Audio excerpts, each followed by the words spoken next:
Welcome to episode 2 of Mythic 0 to Dungeon Hero, where we take a brand new baby healer and level them all the way up to Keystone Hero in Dragonflight Season 1 of Mythic Plus. In episode 1, we covered all the starter stuff up until Mythic Zeros, and in this episode, we attempt to work our way through the first real week of Keystones and talk about how to get out of Keystone Hell.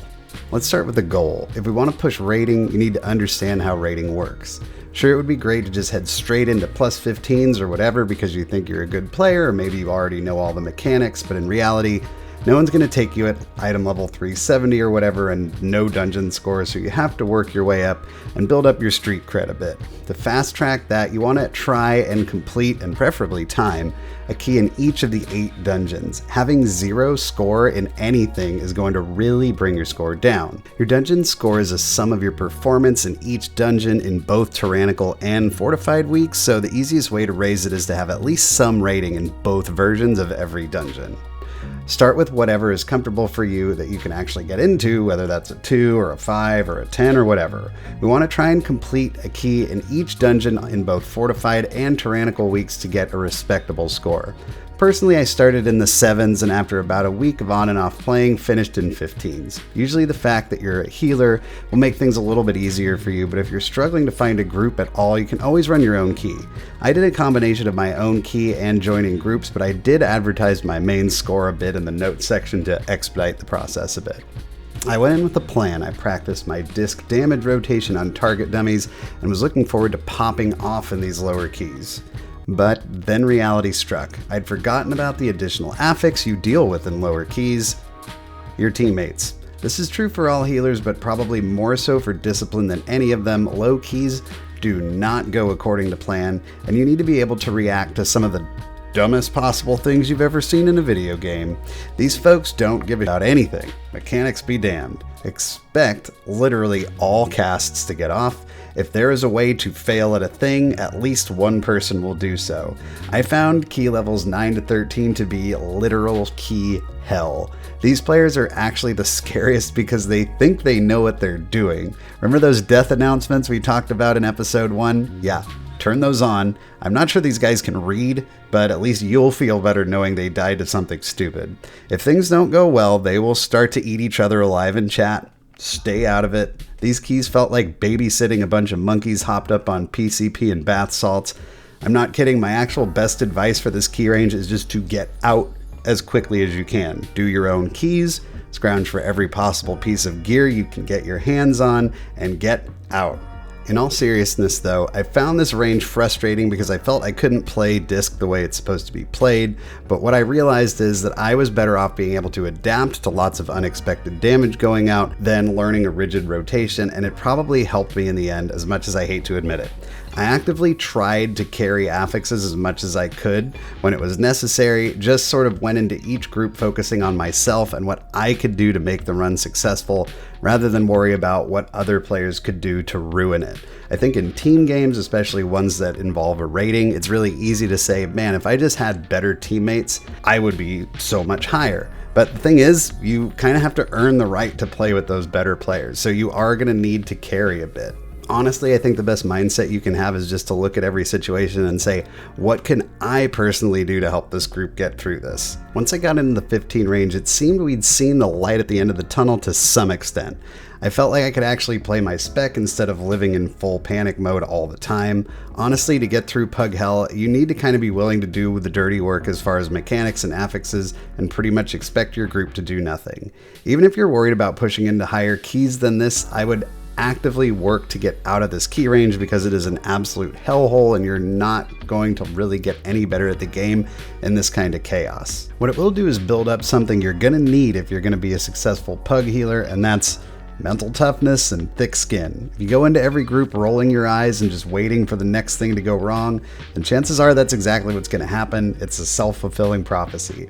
Same goes for toxicity. If you're going to completely fall apart the first time someone says something critical, whether they're right or wrong, you're going to have way too much anxiety around playing to be successful. I know I've said this about a dozen videos at this point, but I truly believe that you should generally treat pug teammates like bots and just largely be playing your own spec in the best way you possibly can and looking for ways to improve in the margins. I feel like if you approach keys that way, then good things come your way.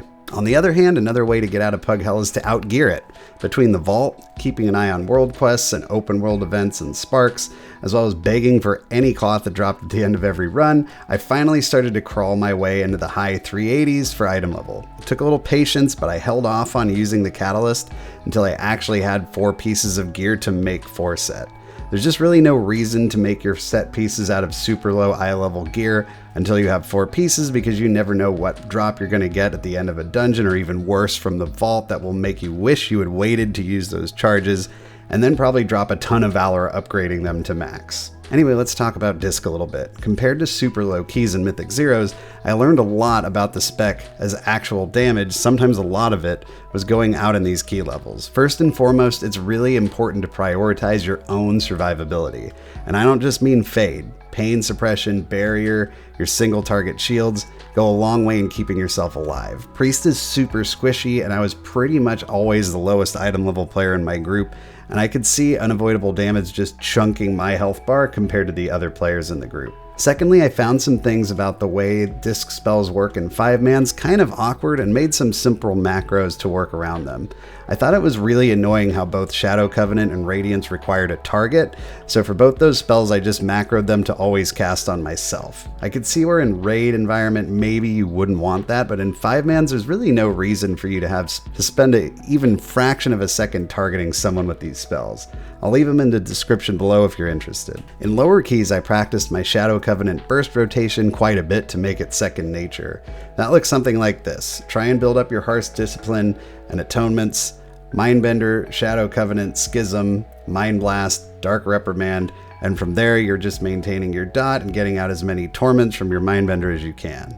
This window provides a lot of damage and therefore a ton of healing, but as the key levels got a little higher, I stopped just firing it off at any old time and started to get more purposeful about using it when damage was ramping up. Speaking of ramping, some other things I became much more aware of. How to keep atonements up and take advantage of mastery. I realized that I was relying too heavily on applying atonements through Radiance, and that those don't last very long. Going into a pull or any time a fair amount of damage is going out, applying atonements with Flash Heal and Renew is a way better option, and remember that through binding heals, Flash healing someone else gives you atonement as well.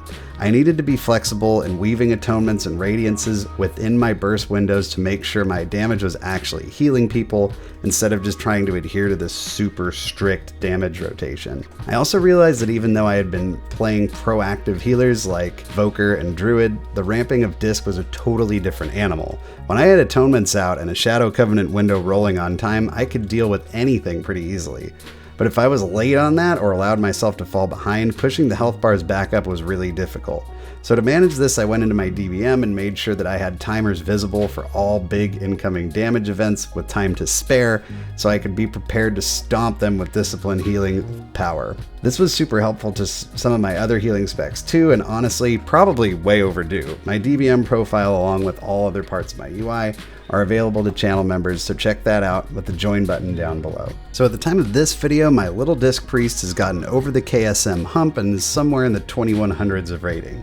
In the next video, we'll talk about how to get over the next hump, mainly how to deal with big incoming damage and fine-tuning your rotation, as well as keeping yourself alive at all costs. So that's going to do it for episode 2 of Mythic Zero to Dungeon Hero. Guys, if there's anything you want to see addressed in this series in future episodes, please let me know in the comments section. I would love to be able to address individual questions. Aside from that, if you guys made it this far, I always appreciate a thumbs up on the video. Hit that subscribe button so you make sure you know about the next one, and check out my stream here on YouTube, Tuesday, Thursday, Saturday, 9 p.m. Pacific.